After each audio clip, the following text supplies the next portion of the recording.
Hello everyone, welcome to Maths Adda channel. This is special class for all entrance exam of mathematics. Now this is lecture number 33 of 60-day challenge. Now today we are going to discuss 10 important questions of CSIR NEET and IIT JAM. Today we will discuss the topic that is real analysis. Now please जो lecture को first time देख रहे हैं तो please वो channel को subscribe कर ले और बेल आइकन को प्रेस करें ताकि आपको अपकमिंग वीडियोस के नोटिफिकेशन मिल सके। इसके अलावा जितने भी आपके फ्रेंड्स होंगे सभी को शेयर करें जितना हो सकता है, और अगर वीडियो अच्छा लगे तो प्लीज लाइक और कमेंट करें। तो स्टार्ट करते हैं।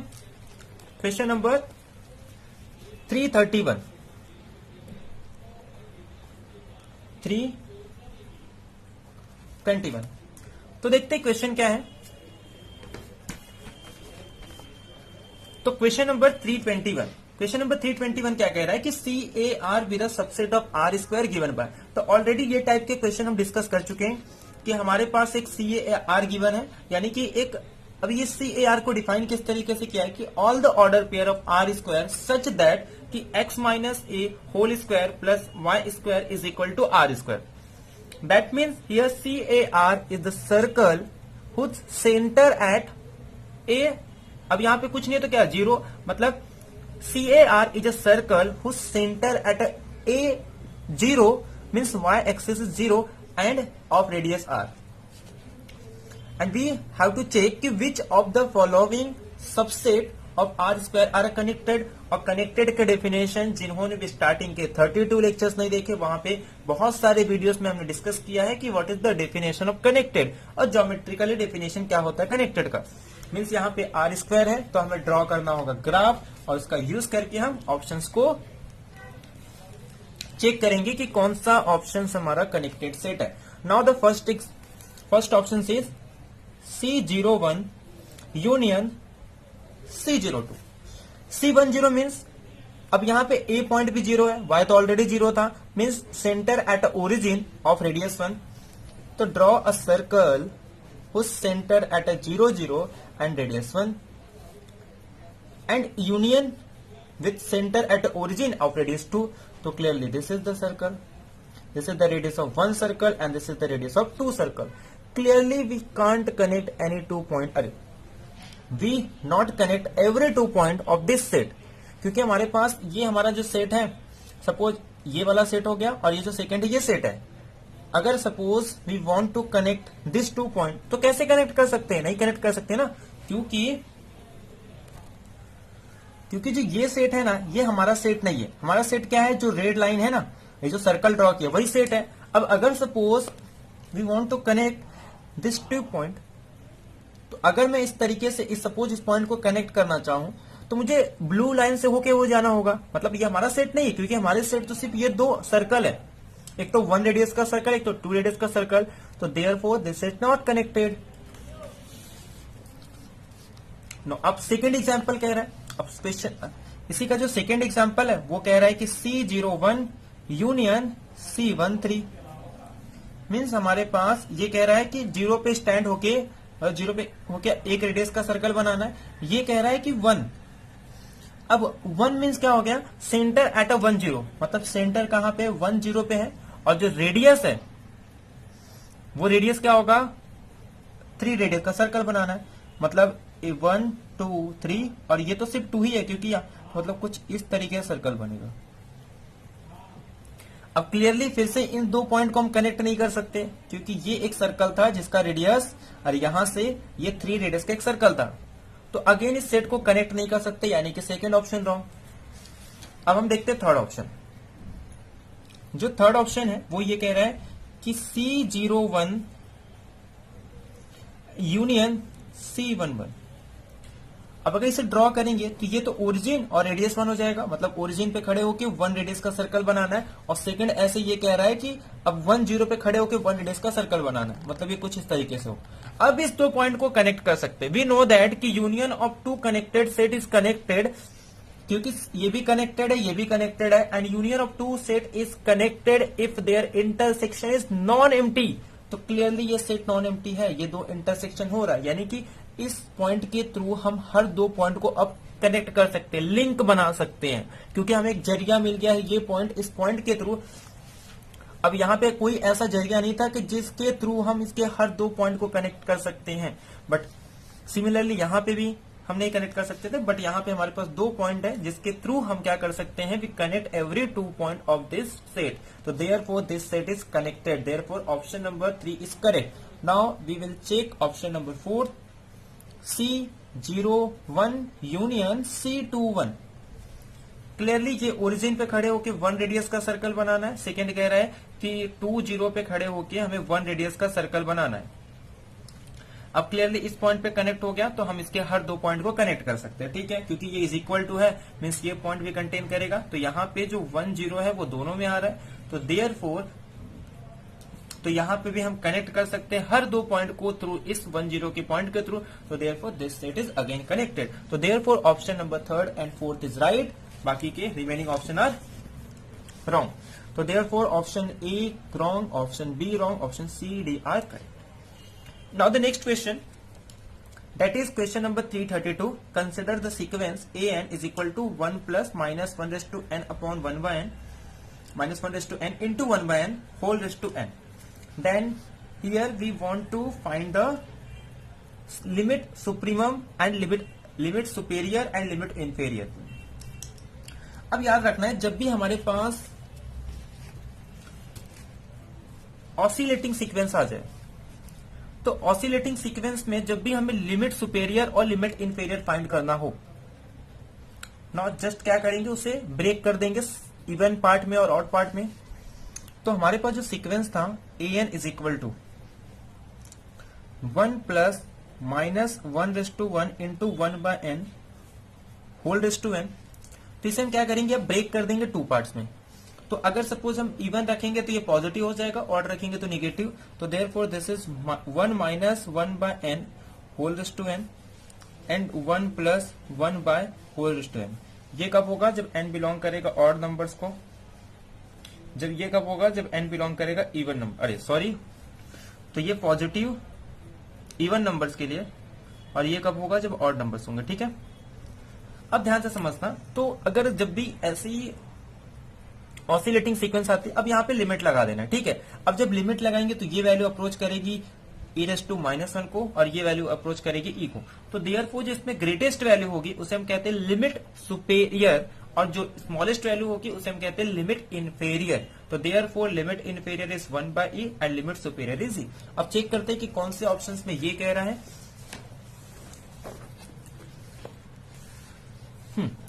तो फर्स्ट ऑप्शन में कह रहा है कि दोनों इक्वल होंगे, तो रॉन्ग।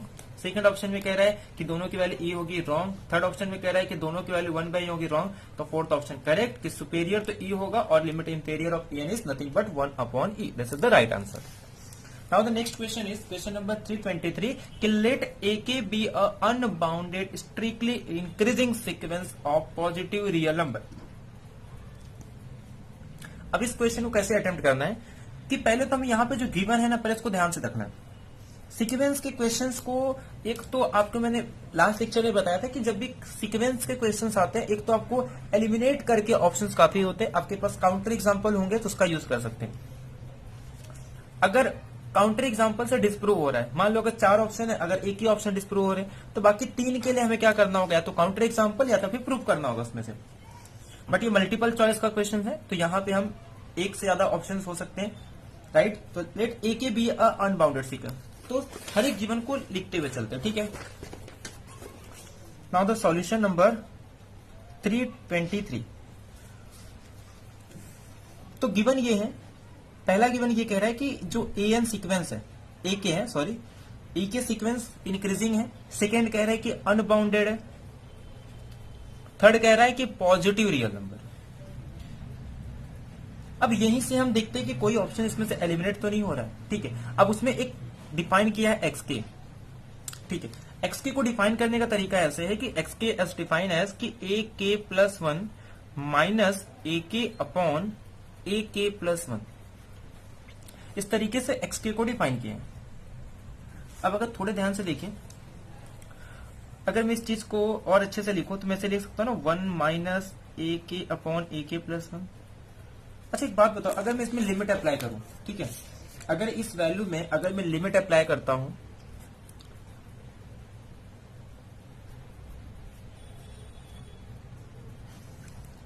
T23 में अगर मैं इसमें लिमिट अप्लाई करता हूं तो ये वैल्यू क्या होगी, limit n tends to infinity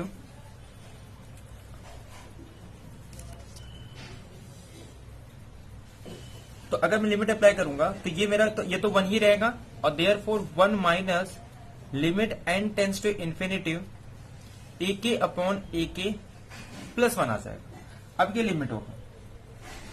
तो जो हमारा लास्ट ऑप्शन है ना वो ये कह रहा है कि जो सीरीज है summation k is going from 1 to infinity x k is क्या होगा, ये जो वैल्यू है ये कह रहा है कि ये जो आंसर होगा ये डाइवर्जेस टू इंफिनिटी। अब सिंपल सी बात है कि ये जो सीक्वेंस है वो कहां नहीं कन्वर्ज हो रहा है, वी नो दैट कि किसी भी सीक्वेंस को अगर हमें कन्वर्जेंस बताना है तो जो लिमिटिंग वैल्यू होगी उसकी वो मस्ट बी क्या होना चाहिए, वो कन्वर्ज होना चाहिए जीरो पे, वो नेसेसरी कंडीशन है। बट क्लियरली ये जीरो पे कन्वर्ज नहीं हो रहा, ये जो सीक्वेंस है वो जीरो पे कन्वर्ज नहीं हो रहा। अच्छा क्यों नहीं हो रहा है, ये भी रीजन पता होना चाहिए कि ये सीक्वेंस अगर सपोज ये 1 पे कन्वर्ज हो गया तो पहले इसके लिए हम कुछ समझते हैं। तो हमारे पास गिवन ही दिया है, क्या गिवन है कि AK जो है वो कैसा है, एक तो इंक्रीजिंग सीक्वेंस है और अनबाउंडेड है, तो देयरफॉर ये जो सीरीज है वो कन्वर्ज नहीं होगा, कहां पे, जीरो पे कन्वर्ज नहीं होगा। तो देयरफॉर हम ये कह सकते हैं कि ये जो सीरीज है वो कैसा हो जाएगा, डाइवर्जेस हो जाएगा। तो मतलब फोर्थ ऑप्शन तो राइट हो गया। अब एक काम करते हैं, एक एग्जांपल ले लेते हैं कि जैसे कि मान लो ये सीक्वेंस कह रहा है कि इंक्रीजिंग है, अनबाउंडेड है, पॉजिटिव रियल नंबर। अब अगर फॉर एग्जांपल AK के प्लेस पे अगर हम K ले लें तो क्लियरली K क्या है, इंक्रीजिंग सीक्वेंस भी है, अनबाउंडेड भी है, पॉजिटिव रियल नंबर भी है।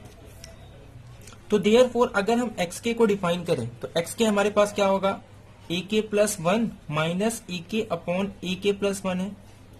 तो AK प्लस 1 क्या हो जाएगा, यहाँ पे K प्लस 1 आ जाएगा, माइनस यहाँ पे क्या हो जाएगा, सिंपल ये K अपॉन K प्लस 1, तो ये कैंसिल होके 1 अपॉन K प्लस 1 हो जाएगा। अब क्लियरली अगर हम इसका सीरीज बनाते हैं AK is equal to XK is equal to summation of 1 upon K plus 1, तो अब ये जो सीरीज है ये क्या होगा, डाइवर्जेस हो जाएगा। ठीक है, तो देयरफॉर इस एग्जांपल्स के लिए हमारा जो ऑप्शन नंबर C है वो इनकरेक्ट हो जाएगा, क्योंकि अगर हम ऑप्शन नंबर थर्ड और फोर्थ को देखें, देखो पहले ये कह रहा था कि फोर्थ ऑप्शन डाइवर्जेस हो रहा है, तो हाँ ये करेक्ट है। अब ये कह रहा था कि कन्वर्ज हो रहा है फाइनाइट लिमिट पे, तो इस ऑप्शन से हमारा ऑप्शन नंबर 3 क्या हो जाएगा, इनकरेक्ट हो जाएगा। अब एक तो ये निकालना है कि जो K की वैल्यू M से लेके N तक X की अगर इतने टर्म्स का सीरीज लेंगे तो वो ग्रेटर देन हाफ होगा। और जो फर्स्ट ऑप्शन है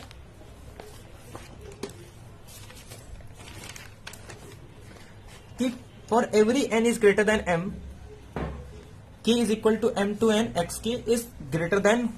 तो थर्ड ऑप्शन को समझते हैं। अब थर्ड ऑप्शन के लिए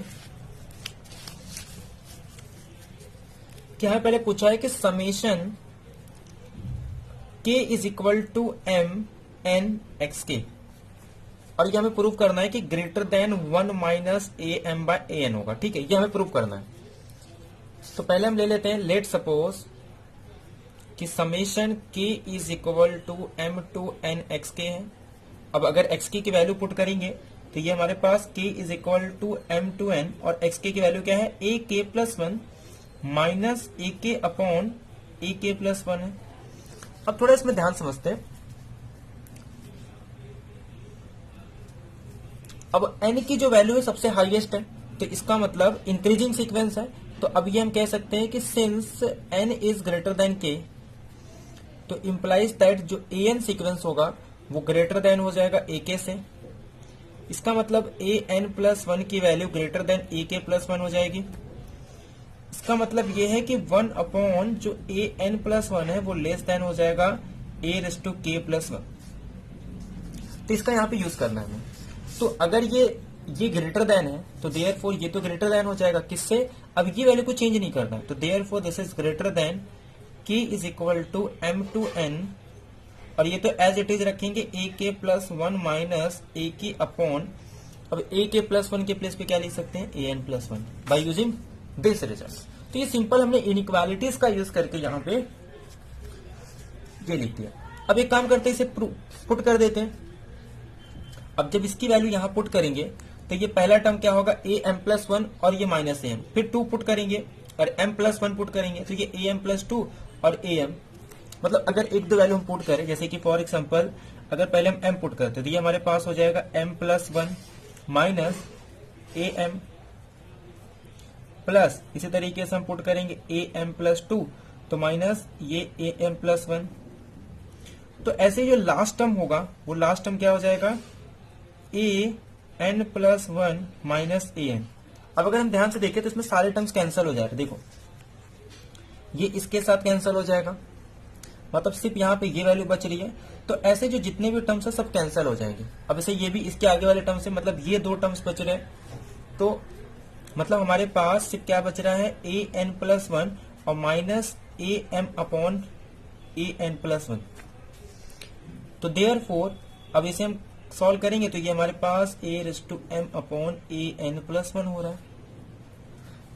बट जो ए एन प्लस वन है, क्योंकि सीक्वेंस जो है वो इंक्रीजिंग सीक्वेंस है, तो देयरफॉर वन माइनस ये जो वैल्यू है ये ग्रेटर देन हो जाएगी ए रेज़ टू एन से। अब ये क्यों होगा, ये वैल्यू कब बढ़ेगी, अब ध्यान सुनना, ये पूरी वैल्यू कब बढ़ेगी, जब ये वैल्यू जितना कम होगा, क्योंकि माइनस है।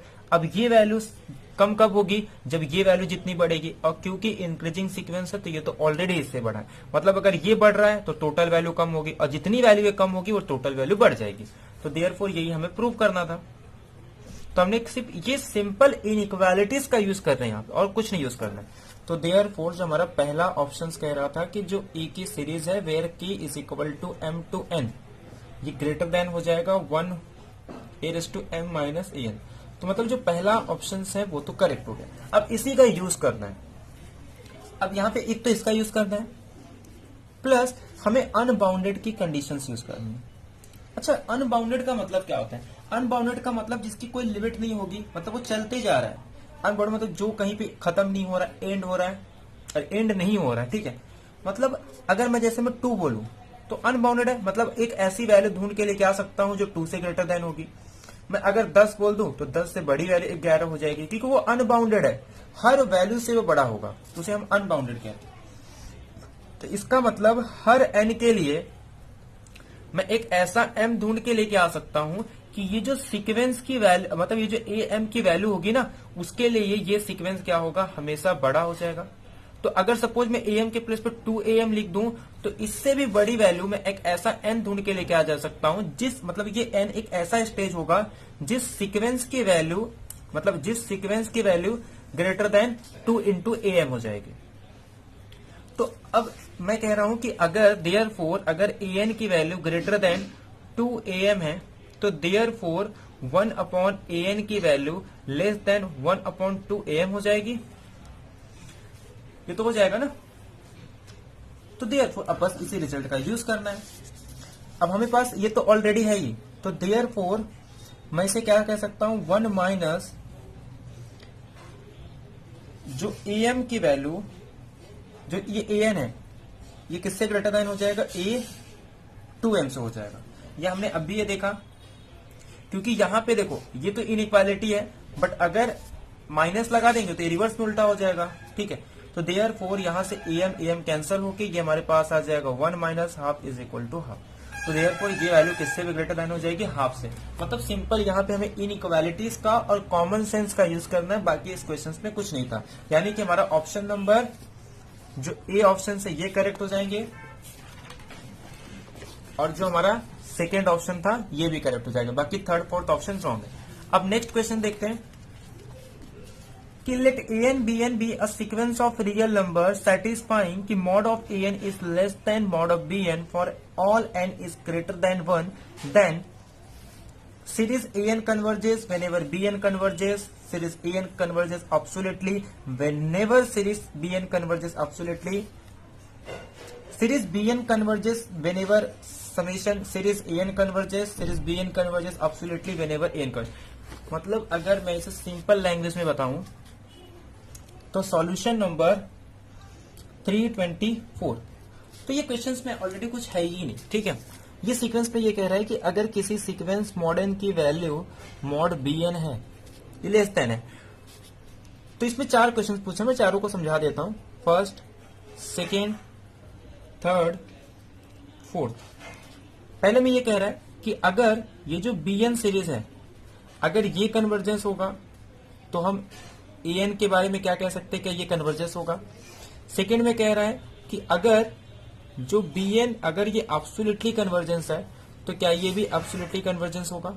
अगर ये एब्सोल्युटली कन्वर्जेंस है तो क्या ये भी एब्सोल्युटली कन्वर्जेंस होगा। इसमें ये कह रहा है कि अगर ये सीरीज कन्वर्जेंट है तो क्या इंप्लाई करेगा समेशन बी एन कन्वर्जेंस होगी, यानी कि ये कन्वर्जेंस करेगा, क्या इंप्लाई, इसमें उल्टा था,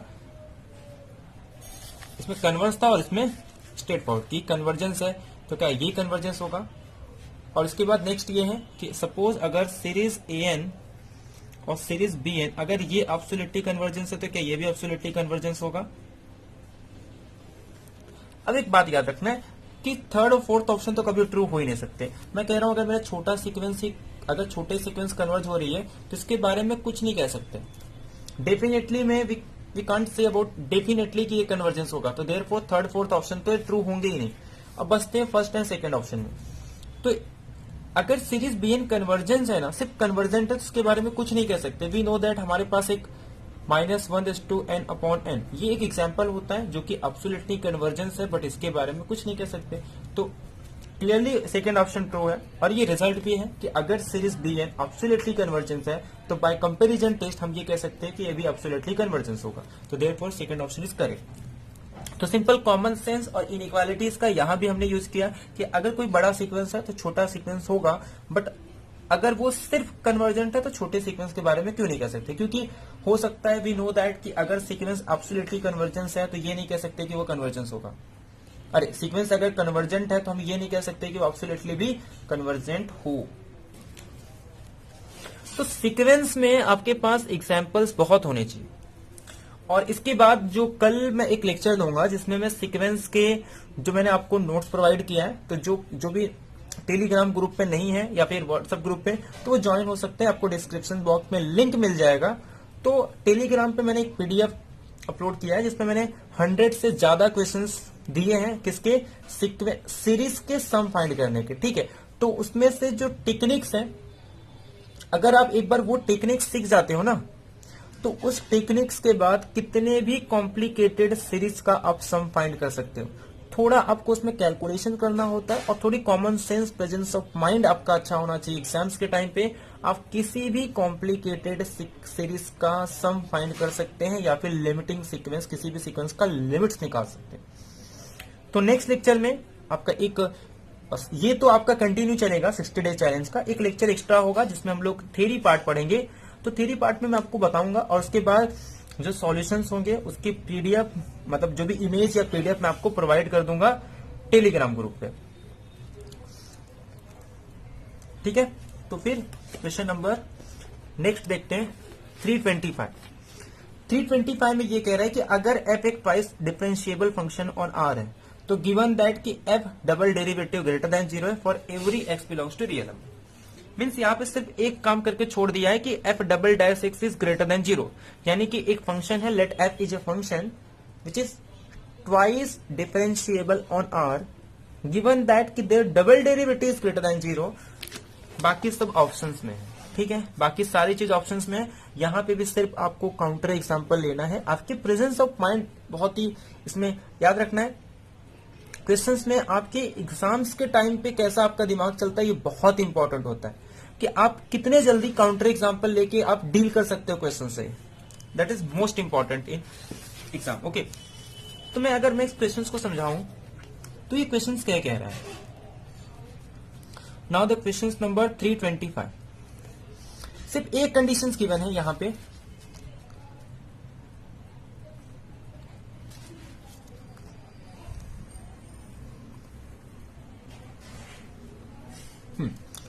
तो समझते हैं, यहाँ पे सिर्फ हमारे पास एक ही कंडीशंस गिवन है कि f double dash x is greater than 0, बाकी ऑप्शंस में दिया। अब समझते हैं first option, second option, third option, fourth option. First option ये कह रहा है कि जो f of x is equal to 0, इसके पास एग्जैक्टली 2 सॉल्यूशंस होंगे, वो भी कहां पे, आर के अंदर। अब एग्जैक्ट पूछा है, मतलब 2 ही होंगे, 2 से ज्यादा नहीं होंगे, 2 से कम नहीं होंगे। तो ऐसा क्यों? एग्जाम्पल ले लेते हैं। मैं कह रहा हूं मैं x⁴ ले लेता हूं, बस ये कंडीशन को सेटिस्फाई करना चाहिए। ठीक है, x⁴ है, 1 टाइम डिफ्रेंशिएट करो, कितना आ जाएगा, 4x3। फिर से डिफ्रेंशिएट कर दो, 12x²। क्लियरली ग्रेटर देन 0 है, बट इसके पास तो 4 जीरोस है। बट ये कह रहा है एग्जैक्ट 2 सॉल्यूशंस होंगे आर के अंदर, बट ऐसा नहीं है, इसके पास 4 सॉल्यूशन है। एग्जैक्ट बोल दिया, बात खत्म। यहीं तक ठीक नहीं है। अगर ये मान लेता कि 2 सॉल्यूशन इन रियल, एग्जैक्ट नहीं बोलता, तो फिर एक एग्जांपल और ले सकते हैं, जैसे कि x² + 1 है। क्लियरली 1 टाइम डिफरेंशिएट करेंगे तो ये 2x आ जाएगा, फिर डिफरेंशिएट करेंगे 2 ग्रेटर देन 0 है। बट यहाँ पे तो एक भी नहीं है, यहाँ पे 4 था, यहाँ पे एक भी नहीं है, तो बट ये एग्जैक्ट 2 कह रहा है, तो मतलब फर्स्ट ऑप्शन रॉन्ग हो गया। तो बाय यूजिंग काउंटर एग्जांपल हम डील कर सकते हैं क्वेश्चंस के साथ। नेक्स्ट क्वेश्चन पे ये कह रहा है कि f of x is equal to 0 के पास हैज अ पॉजिटिव सॉल्यूशंस होंगे। जब f of 0 is equal to condition ये 0 होना चाहिए और एफ डैश 0 पुट करने पे भी 0 होना चाहिए। अब ध्यान से सुनो, यही एग्जांपल ले लेते हैं ना x⁴ का ही। तो पहला कंडीशन, ये कंडीशन तो ऑलरेडी सेटिस्फाई हो रहा है, ठीक है। अब अगर मैं इस पे 0 पुट करूं तो 0 भी आ रहा है, डेरिवेटिव पुट करूं तो 4x3, ये भी 0 आ रहा है 0 पुट करने पे। बट ये कह रहा है कि इसके पास पॉजिटिव सॉल्यूशंस होंगे, बट इसके पास पॉजिटिव सॉल्यूशंस कहां है? इसके तो सारे सॉल्यूशंस 0 है, और 0 पॉजिटिव नहीं होता, याद रखना। 0 is not a positive, 0 non negative कह सकते बट पॉजिटिव नहीं कह सकते। Therefore option number second is, ये भी करेक्ट नहीं है। अब ऑप्शन नंबर सी देखते हैं, ठीक है। अब ऑप्शन नंबर सी और फोर्थ को एक साथ डील करते हैं। इसमें कह रहा है कि f of 0 is equal to 0 है, और एक बार कह रहा है कि एफ ऑफ डी जो डेरिवेटिव ग्रेटर देन 0 है। यहां पे कह रहा है कि 0 पुट करने पे 0 होगा and F dash 0 is less than 0। ये 2 कंडीशंस है। देन ये कह रहा है कि इसके पास ये कंडीशंस होगी तो नो पॉजिटिव सॉल्यूशंस होंगे, और इसमें कह रहा है कि अगर ये कंडीशंस होगी तो नो पॉजिटिव सॉल्यूशंस होंगे। ठीक है, तो मैं एक एग्जांपल ले लेता हूं, देखते कौन सा कंडीशन सेटिस्फाई हो रहा है। मैं ले लेता हूं x²। अच्छा एक बात बताओ, पॉजिटिव सॉल्यूशन चाहिए तो मुझे इस तरीके से ही लेना होगा। अगर मैं चाहता हूं कि पॉजिटिव सॉल्यूशंस हो और इस कंडीशंस को सेटिस्फाई, तो ये वैल्यू होगी जहां पे a की वैल्यू सपोज ग्रेटर देन 0। तो यहां पे अगर मैं इस सॉल्यूशंस को फाइंड करूं तो ये मेरे पास x minus a is equal to 0, तो देयरफॉर एक तो x इज इक्वल टू 0 और एक तो x इज इक्वल टू, मतलब कुछ इस तरीके से होना चाहिए। अब थोड़ा ध्यान से देखना, ये कह रहा है कि डेरिवेटिव ग्रेटर देन 0 होगा और डेरिवेटिव लेस देन 0 होगा। तो अब देख लेते हैं ना इसकी वैल्यू कौन सी आ रही है। तो यहाँ पे अगर मैं इसका एक टाइम डेरिवेटिव करूं तो ये मेरे पास 2 - a आ रहा है। अब जब 0 पुट करूंगा, ये पॉजिटिव वैल्यू है और माइनस वैल्यू लेस देन 0 है, तो ये वाली कंडीशन को सेटिस्फाई कर रहा है। तो ये वाली कंडीशन को सेटिस्फाई कर रहा है। तो देयरफॉर ये कह रहा है कि अगर ये डेरिवेटिव लेस देन 0 है तो ये कह रहा है कि has no positive solutions, but ऐसा तो नहीं है क्योंकि ये डेरिवेटिव लेस देन 0 है, बट फिर भी इसके पास पॉजिटिव सॉल्यूशंस ए है। बट ये कह रहा है कि ये कंडीशन सेटिस्फाई करने का नो पॉजिटिव सॉल्यूशन, तो ये ऑप्शन रॉन्ग हो गया। तो therefore option third is correct. तो ये रिजल्ट हो गया हमारे पास कि if double dash x is greater than 0, f of 0 is equal to 0 and their derivative 0। ये हम ग्राफिकल मेथड से भी प्रूव कर सकते हैं, ये हमें समझ में आ सकता है। अगर थोड़ी अंडरस्टैंडिंग हो तो मुझे नहीं लगता ये ऑप्शन चेक करने की जरूरत थी। अगर थोड़ा अंडरस्टैंडिंग अगर हमें ग्राफ की हो तो हम समझ सकते हैं ये ऑप्शन ऐसे भी राइट होगा। इसके लिए कुछ नहीं, कौन के अपवर्ड पता होना चाहिए, कौन के डाउनवर्ड पता होना चाहिए, मैक्सिमा मिनिमा ग्राफ ड्रॉ करो, वो इतनी अंडरस्टैंडिंग हो जाती है कि ऑप्शन राइट हो गया। ठीक है, उसके लिए अपना ग्राफिकल अच्छा होना चाहिए। अब ग्राफ को मैं यहाँ तो उतनी अंडरस्टैंडिंग डेवलप तो नहीं कर सकता, बट अगर आप किसी एक लेक्चर्स में हम पूरी ग्राफ पढ़ेंगे, ठीक है, तो 2-3 लेक्चर्स में ग्राफ को इतने अच्छे तरीके से डिस्कस करेंगे। अगर 60 डे चैलेंज के बाद या फिर बीच में अगर कभी टाइम रहा तो मैं कुछ ग्राफ से कैसे डेरिवेटिव वगैरह चेक कर सकते हैं या फिर उससे रिलेटेड कितने क्वेश्चंस बन सकते हैं और किस लेवल के क्वेश्चंस बन सकते हैं, वो सारी चीजें हम डिस्कस करेंगे, ठीक है। तो आज के लिए समझना है कि ग्राफिकल मेथड से आप खुद ये ऑब्जर्व कर सकते हो कि ऑप्शन नंबर 3 राइट होगा। तो देयरफॉर जो ऑप्शन नंबर ए है ये भी रॉन्ग हो गया, एग्जैक्ट 2 सॉल्यूशंस भी नहीं होंगे। ये कह रहा था कि पॉजिटिव सॉल्यूशन, तो ये भी राइट, सी ऑप्शन राइट है, डी ऑप्शन रॉन्ग हो गया। अब क्वेश्चन नंबर 326 एक बहुत ही सिंपल क्वेश्चन है। कह रहा है कि which of the following real valid function define on R the property that, कि कंटिन्यूअस भी पूछा है और ये कंडीशंस भी सेटिस्फाई होना चाहिए कि एफ कंपोजिट एफ करने पे एफ आना चाहिए और एफ कंटिन्यूअस पे होना चाहिए। तो इस चारों ऑप्शंस में सारे फंक्शन लगभग कंटिन्यूअस तो है, सिर्फ मतलब ये सेकंड ऑप्शन ही देखना है कि एफ कंपोजिट एफ के केवल है क्या। अब ध्यान दो, अगर ये एक्स स्क्वायर है तो क्लियरली -1 से लेके 1 के बीच में ये जरूरी तो नहीं है इक्वल होगा, क्योंकि अगर मैं -1 से लेके 1 तक में अगर सपोज 1/2 पुट कर दूं तो 1/2 की वैल्यू कितनी होगी, 1/4 होगा। लेकिन अगर मैं फिर से एफ अप्लाई करूंगा तो ये फिर से इसका क्या आ जाएगा, 1/16, दोनों इक्वल है नहीं, मतलब ये ऑप्शन रॉन्ग, क्योंकि ये भी कंडीशन सेटिस्फाई होना चाहिए। अब क्वेश्चन नंबर बी में देखते हैं। पहले ये कंटिन्यूअस तो है, कंटिन्यूअस क्यों है, पहले देखो, पहले एफ कंपोजिट एफ चेक करते हैं। अब ये लीनियर है तो लीनियर को एक बार कंपोजिट लो, 2 बार कंपोजिट लो सेम फंक्शन के साथ, तो ये तो हमेशा ये होगा, क्योंकि एक्स को एक बार फंक्शन लेंगे तो एक्स आएगा, आइडेंटिटी फंक्शन है, फिर से एफ लेंगे फिर से एक्स आएगा, कांस्टेंट तो वैसे भी चेंज नहीं होता। तो देयरफॉर ये क्लियरली एफ कंपोजिट एफ को तो सेटिस्फाई कर रहे हैं। अब कंटिन्यूअस देखते हैं, कंटिन्यूअस फिर से हम ग्राफिकल मेथड का यूज करके कर सकते हैं। अब ध्यान दो, ये कह रहा है कि 0 से लेस देन के लिए 0 है और 0 से लेके 1 तक के लिए x है और 1 से ग्रेटर देन के लिए 1 है। मतलब ये ग्राफ कुछ इस तरीके से कह रहा है कि 0 से लेस देन के लिए फंक्शन 0 है, ठीक है। तो 0 से लेस देन के लिए क्या है, 0 है, और 0 to 1 के लिए फंक्शन x है और 1 के बाद ये 1 है, तो क्लियरली ये कंटिन्यूअस फंक्शन है। ऐसे सेकेंड ऑप्शन भी, सेकेंड ऑप्शन में क्या कह रहा है कि x 1 और -1, ये कब होगा जब x की वैल्यू लेस देन 1 है, ये कब होगा जब x की वैल्यू ग्रेटर देन 1 है, ये कब होगा जब x की वैल्यू 0 to 1 है। मतलब सेकेंड ऑप्शन तो करेक्ट हो गया। अब ये थर्ड ऑप्शन है, थर्ड ऑप्शन में अगर देखिए तो x लेस देन 0 के लिए -1 है, मतलब यहां होगा ग्रेटर देन, अरे 0 से लेके 1 तक के लिए x है, तो 0 से लेके 1 तक के लिए x है, इसका मतलब ये कैसे हो जाएगा, -1,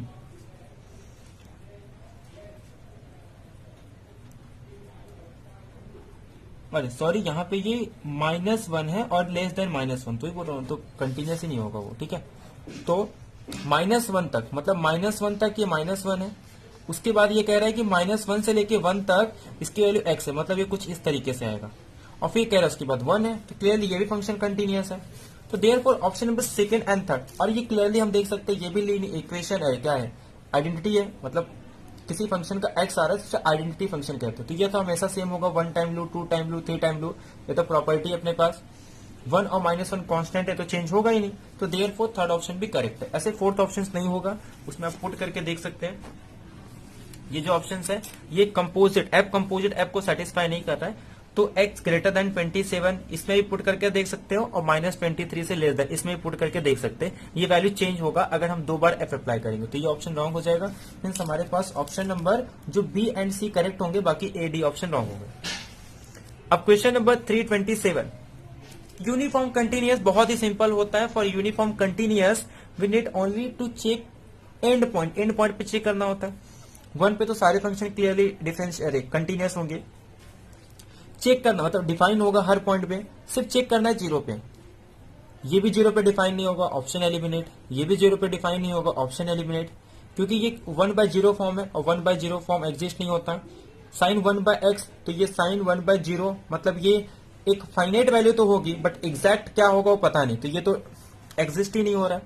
अब cos x बाय एक्स, तो cos 0 क्या होता है 1 और ये 0 क्या हो जाएगा 0। तो मतलब ये सारे ऑप्शन राइट ये रहा। और यह पता भी है कि limit x tending to 0 sin x by x क्या होता है 1। या फिर ये भी कह सकते हैं बाय एल हॉस्पिटल रूल से भी यूज कर सकते हैं या फिर ग्राफिकल मेथड से भी। तो ये ऑप्शन क्या होता है, ये हमेशा यूनिफॉर्मली कंटिन्यूअस होता है। तो therefore B option is right and A C D option are wrong. तो काफी इजी क्वेश्चन था। तो यूनिफॉर्म कंटिन्यूटी के लिए अगर हमारे पास इंटरवल गिवन है तो सबसे पहला मेथड तो हमें अप्लाई करना है। अगर वो यूनिफॉर्म कंटिन्यूअस है तो हम क्या करेंगे, एंड पॉइंट मेथड यूज करते हैं। एंड पॉइंट मेथड मतलब उसके एंडिंग पॉइंट पे, और हाँ फंक्शन कंटिन्यूअस होना चाहिए, ये पहली कंडीशन। एफ पूरे इंटरवल पे कंटिन्यूअस होनी चाहिए और एंड पॉइंट पे डिफाइन होना चाहिए, तो फंक्शन को हम क्या कहते हैं, यूनिफॉर्म कंटिन्यूअस। और भी सारे मेथड है, जैसे वो लिप्स्किट कंडीशंस को सेटिस्फाई करना चाहिए और उसके पास बाउंडेड डेरिवेटिव होनी चाहिए। तो ये सारे कुछ रूल है। इसके अलावा पीरियोडिक फंक्शन होना चाहिए जिससे कि हम चेक कर सकते हैं यूनिफॉर्म कंटिन्यूअस। अब उसी क्वेश्चन से एक रिलेटेड है बाउंडेड डेरिवेटिव से ही, बाउंडेड वेरिएशन। तो मैं यहाँ पे रिजल्ट बता देता हूं बाउंडेड वेरिएशन क्या है। किसी एक सेपरेट वीडियो में हम बाउंडेड वेरिएशन के पूरे कॉन्सेप्ट को देखेंगे, बट यहाँ पे मैं सिर्फ इस प्रॉब्लम के लिए मैं बता देता हूं कि जितने भी मोनोटोन फंक्शन होते हैं किसी कॉम्पैक्ट सेट पे, वो हमेशा बाउंडेड वेरिएशन होता है। तो 0 1 ये कॉम्पैक्ट सेट है, क्लोज है, बाउंडेड है, और f मोनोटोन है, मतलब ये फंक्शन क्या हो जाएगा, बाउंडेड वेरिएशन। डेफिनेशन एक थ्योरम है कि f अगर मोनोटोन है किसी भी कॉम्पैक्ट सेट पे तो वो बाउंडेड वेरिएशन होता है। b कंटिन्यूअस, एक्स्ट्रा कंडीशन आ गया तो भी चलेगा। f हैज अ डेरिवेटिव, हाँ अगर वो बाउंडेड वेरिएशन है, अगर हर पॉइंट पे डेरिवेटिव एग्जिस्ट हो रहा है, इट डजंट मीन कि वो बाउंडेड वेरिएशन है, तो ये रॉन्ग हो जाए।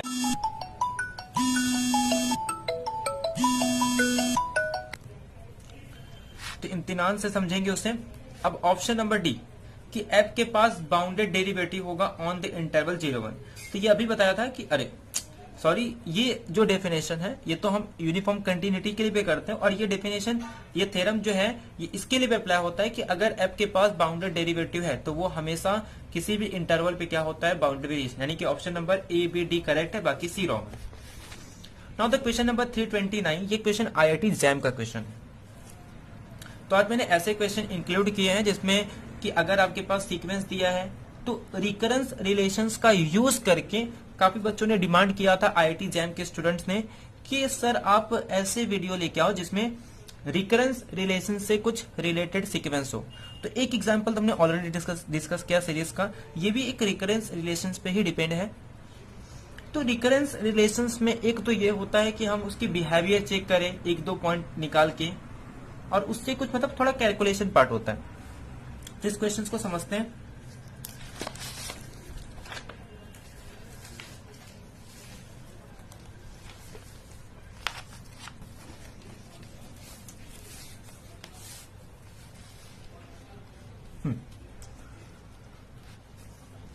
Now the solution number 329। तो हमारे पास एक सीक्वेंस डिफाइन किया है कि let an plus 1 is equal to an plus minus 1:2:-n। इस तरीके से सीक्वेंस को डिफाइन किया है, और ये कह रहा है कि a1 की वैल्यू 1 है। तो एक काम करते हैं, हम थोड़ा सीक्वेंस डिफाइन करते हैं कि a1 इज इक्वल टू 1 है, then a2 is equal to, मतलब n के प्लेस पे 1 पुट करेंगे तो ये हो जाएगा a1, और ये 1 पुट करेंगे तो माइनस की साइन आ जाएगी, और 2:-1 यानी कि 1/2। अच्छा, a1 की वैल्यू कितनी है 1, तो ये मेरे पास आ जाएगा 1 माइनस हाफ। अब इसे सॉल्व नहीं करना, इसे एज इट इज रखो, ठीक है। a3 के प्लेस पे क्या लिखेंगे, तो ये हो जाएगा a2, अब ये प्लस हो जाएगा क्योंकि ये स्क्वायर है, तो ये 1/2 स्क्वायर, तो यानी कि ये 1 माइनस हाफ प्लस 1/2 स्क्वायर। तो ये पैटर्न समझ में आ गया कि अगर मैं इसकी सीक्वेंस निकालूं तो जो an होगा वो मेरे पास हो जाएगा 1 minus 1/2 plus 1/2 square minus 1:n upon 1/2:n minus 1 होगा। क्योंकि ये जो n+1 के लिए ये टर्म्स कहाँ जाता है, n+1 के लिए a3 के लिए 2 तक जा रहा है, तो an के लिए कहाँ जाएगा 2:n माइनस 1। अब अगर ध्यान से देखिए तो ये कैसा सीरीज है, एक ज्योमेट्रिक सीरीज है, मतलब अगर इसका सम निकालेंगे तो ये हमारे पास हो जाएगा 1/1 माइनस -1/2, क्योंकि जो इसकी रेशियो है वो कितना है, वो -1/2 है, यानी कि ये जो वैल्यू आ जाएगी 2, क्योंकि 1 प्लस, तो ये 1 प्लस 3/2, तो मेरे पास ये 3/2 2/3 आ जाएगा, ठीक है, 2/3। तो देयरफॉर ये सीक्वेंस कन्वर्जेंट तो है, बट कन्वर्स कहां हो रहा है, नॉन जीरो नंबर पे हो रहा है। तो हमारे पास ऑप्शन ये था कि क्या सीक्वेंस an कन्वर्ज हो रहा है जीरो पे या नॉन जीरो पे, तो ये ऑप्शन यानी कि नॉन जीरो पे कन्वर्ज हो रहा है, तो देयरफॉर जिसमें जिस ऑप्शन में जीरो का है वो ऑप्शन रॉन्ग हो जाएंगे, जैसे कि ऑप्शन नंबर ए और ऑप्शन नंबर जो सी है वो रॉन्ग हो जाएगा। अब ऑप्शन नंबर बी और डी में वो bn के बारे में पूछा है कि what is the behaviour of bn is quasi sequence और नॉट। तो अब bn को पहले देखते हैं bn को डिफाइन किस तरीके से किया। तो bn डिफाइन एज कि bn is equal to 2an plus 1 minus an upon an। तो देयरफॉर 2an प्लस, तो ठीक है हम इसे लिख देते हैं 2an प्लस 1, और an प्लस 1 को डिफाइन किस तरीके से किया है, an plus minus 1 raise to n 2 raise to n minus an upon an। अब अगर इसे सॉल्व करें तो ये 2n में से एक n माइनस हो जाएगा, तो यानी कि सिंपल an, और इसे मल्टीप्लाई करेंगे तो ये -1 प्लस -1 रेस टू n, अब 2 और ये माइनस n, यानी कि 2 raise to minus n plus 1 हो जाएगा अपॉन में an। अब इसे सॉल्व करेंगे तो an cancel, plus -1 raise to upon 2 raise to 1 minus n हो जाएगा। अब क्लियरली अगर इसमें लिमिट अप्लाई करेंगे, अरे सॉरी यहाँ पे an भी रहेगा। अब an की लिमिट हमें पता ही है, मतलब ये कुछ भी होगा ये कन्वर्जेंट तो है, क्योंकि ये एक फाइनाइट वैल्यू है और ये 0 पे कन्वर्ज होगी, यानी कन्वर्ज हो रहा है 1 पे, और एवरी कन्वर्जेंट सीक्वेंस पे नो दैट कॉसी सीक्वेंस, तो ये सीक्वेंस क्या है, कॉसी सीक्वेंस है। मतलब an तो कन्वर्जेंट है, और IIT जैम का क्वेश्चन है तो एक ही ऑप्शन राइट होंगे। ये कह रहा है 0 पे कन्वर्ज होगा तो रॉन्ग, ये भी कह रहा था 0 पे कन्वर्ज an, रॉन्ग, बी कह रहा है कि कॉसी सीक्वेंस है, हाँ, कह रहा है नॉट कॉसी सीक्वेंस, तो ऑप्शन रॉन्ग। ना अब हमारे पास लास्ट एग्जाम्पल बचा है, जो कि काफी सिंपल कॉमन सेंस वाला क्वेश्चन है, ठीक है। इसमें ये कह रहा है कि -1 से लेके r तक डिफाइन किया है इस तरीके से एक फंक्शंस को, और हमें फाइंड करना है कि f ऑफ x को अगर हम इस पावर सीरीज के फॉर्म में लिखे, या फिर इसे टेलर सीरीज एक्सपेंशन कह सकते हैं, तो हमें इसकी वैल्यू निकालनी। तो इसमें सिर्फ अगर हम इवन ऑड कॉन्सेप्ट को समझे तो ये हो जाएगा। ये अगर ध्यान से देखो तो ये भी एक्स स्क्वायर है, ये भी एक इवन फंक्शन है, ये भी एक इवन फंक्शन है, और ये तो कांस्टेंट फंक्शन है, यानी कि अगर मैं इस पे +1 पुट करूं या -x या -x पुट करूं, दोनों वैल्यू सेम होगी। तो एक काम करता हूं, इस पे मैं 1 पुट कर देता हूं, ठीक है। अगर मैं 1 पुट करूंगा तो ये वैल्यू क्या हो जाएगी, 1/1 माइनस cos x। कोई प्रॉब्लम है इसमें नहीं। तो अगर मैं इस पे -1 भी पुट करूंगा तो भी सेम वैल्यू आएगी, क्योंकि ये जो इवन फंक्शन है ये तो चेंज ही नहीं होगा, मतलब सेम वैल्यू आएगी। मतलब अगर दोनों को सब्ट्रैक्ट कर दूं, f of 1 minus f of -1 कर दूं तो 0 आ जाएगा। बट f ऑफ x को डिफाइन किस तरीके से किया है, ये सीरीज में डिफाइन किया है, मतलब x के प्लेस पे क्या पुट कर देंगे, 1। तो अगर मैं इसे ओपन करूं, 1 पुट करके ओपन करूं, और एक वो -1 पुट करके ओपन करूं, तो 1 पुट करके ओपन करूंगा तो ये क्या होगा, ये मेरे पास सीरीज आ जाएगी a1 a2 solve up to an, minus second में -1 पुट करूंगा तो ये क्या होगा, सिर्फ अल्टरनेट साइन चेंज होंगे इस तरीके से,